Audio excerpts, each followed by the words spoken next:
Hier de Djinin, des centaines de terreaux qui font l'entraînement et qui sont prêts à aller attaquer Tombouctou.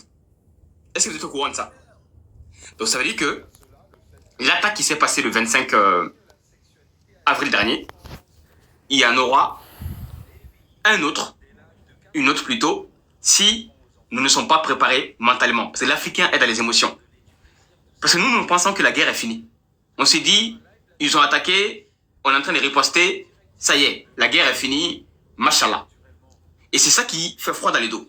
Pendant que les adversaires, eux, se préparent, ils s'entraînent, matin, midi, soir. Vous avez vu les images, hein? Qui a vu les vidéos de Djinn publiées hier? Je pose la question, qui a vu les vidéos des groupes terreaux et qui sont en train de préparer pour aller attaquer le Mali? Qui a vu les vidéos? Dans les commentaires.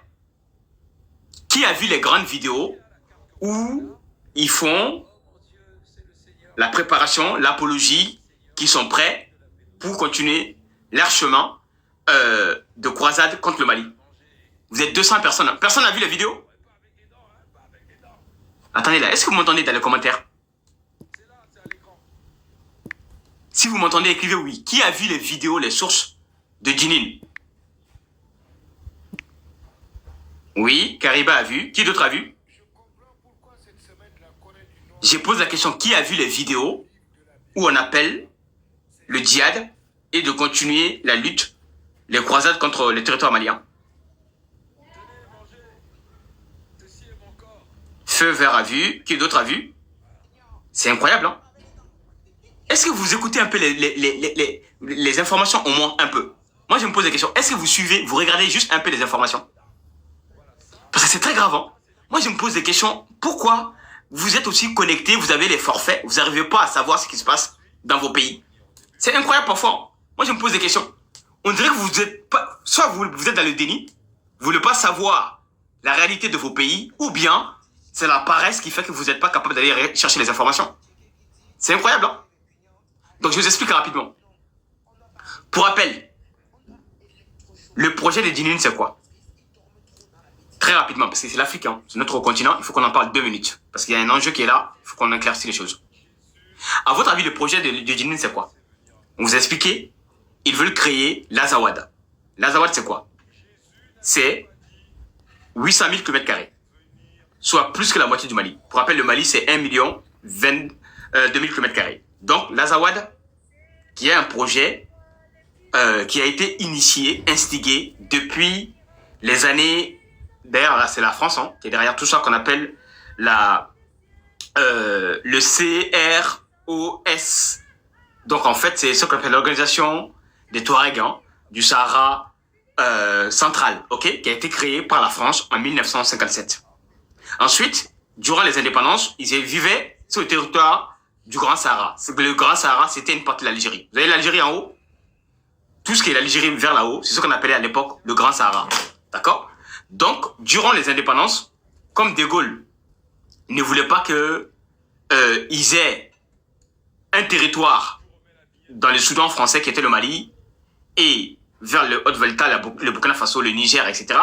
De Gaulle les a dit, bon écoute les gars, vous allez vous partager un peu. Certains vont en Algérie, d'autres au Tchad, d'autres au Mali, au Niger, au Burkina, etc. Ok? Mais les Touaregs ont dit non, nous on veut aussi notre territoire. Parce que pourquoi? Certains vivaient à Tombouctou. C'est vrai. L'histoire fait que, à partir de 1957, il y avait 35 000 Touaregs qui vivaient à Tombouctou, Gundam et Gao. Ça c'est la réalité, ça c'est l'histoire. Ok? J'ai vu les archives de l'école des guerres françaises. Ok? Mais maintenant qu'est-ce qui se passe?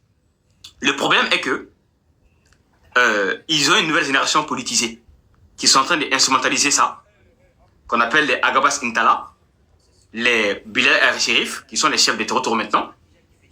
Et maintenant, ils ne veulent plus vivre comme des Maliens dans le pays du Mali. Ils veulent maintenant la séparation, c'est-à-dire convoiter les territoires pour pouvoir aussi revendiquer une souveraineté, une indépendance. Et pour cela, qu'est-ce qui se passe?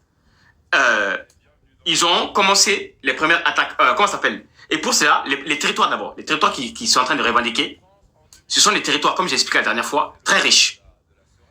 Quand on prend le nord du Mali, vers Taoudeni, bassin Taoudeni, qui est vers la frontière de l'Algérie, très proche de l'Algérie, il y a beaucoup de pétrole.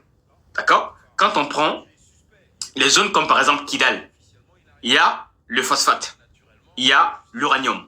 Quand on prend les zones de ce qu'on appelle vers ce qu'on appelle le centre, voilà, il y a aussi des ressources très très riches. Donc les taureaux, comme ils travaillent avec des pays occidentaux qui ont les cartographies des territoires riches du Mali, ils savent les territoires qui ont beaucoup de minéraux, donc le nord, le centre. Donc ils ont dit quoi? Bon, finalement, nous là, on ne veut pas uniquement les territoires de Kidal, qui est riche, mais qui n'est pas suffisant. Donc maintenant, on veut élargir. Les gars, vous ne tapotez pas, hein. Ça va sauter. C'est vrai. Ils ont pu, par l'aide de l'Ukraine, l'Algérie, et par l'aide de la Libye, et certains pays que vous connaissez déjà, sans les citer, sans les nommer, ont participé avec Jenin, le FLA, qui est, pour rappel, le FLA, c'est quoi? Le FLA, c'est un mélange du CSP, qu'on appelle le cadre stratégique permanent. Le FLA, c'est un mélange du SEMA, du MNLA, d'accord? Et aujourd'hui, Jenin, avec Yad Agali, Al-Qaïda et Daesh, etc. C'est tout ce qu'on appelle maintenant le FLA. Ils ont fait alliance avec le Jenin. Et c'est la raison pour laquelle, quand ils ont fait alliance avec Jenin, ça les a donné une force armée supplémentaire de plus de 15 000 soldats. Plus 5 000 mercenaires recrutés, certains en Libye, d'autres en Mauritanie, d'autres en Ukraine, d'autres aussi dans certains pays voisins. Résultat, ils ont une force de frappe aujourd'hui de plus de 20 000. Quand on compte Jenin seulement, hein, selon Reuters, Jenin seulement, c'est 15 000 soldats.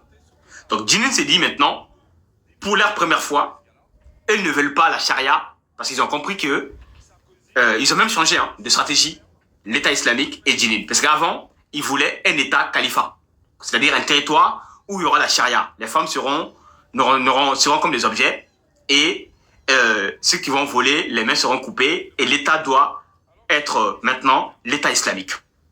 Mais comme ils ont vu que c'est très compliqué, on a vu l'expérience de la Syrie. Vous vous rappelez, la Syrie, l'expérience de la Syrie a fait que